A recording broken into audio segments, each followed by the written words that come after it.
সম্মানিত ভিউয়ার্স, আজকে আমি আর আমার অফিসের এক বড় ভাই মিলে আমরা আজকে যাচ্ছি সেই বিখ্যাত বাবা পিঠা ভাইরাল দোকানে দুলুমিয়ার মোড়ে।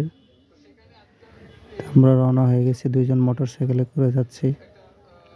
বারিসা থেকে আমরা পুরাদিয়া হয়ে শেখেরচর বাজার রোড দুলুর মোড়ে সেই কাঙ্ক্ষিত স্থানে এসে আমরা দুইজন পৌঁছালাম।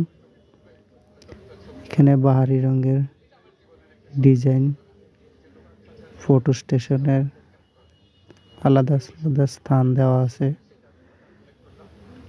8টি আইটেমের মাধ্যমে ওনারা পিঠা বানাচ্ছেন। সর্বনিম্ন 30 টাকা থেকে শুরু। পাশে আবার আছে চিতই পিঠার স্টল। অনেক ভালো পিঠা বানায় এখানে, আপনারা চাইলে সেখানে যেতে পারেন। খুব সুস্বাদু।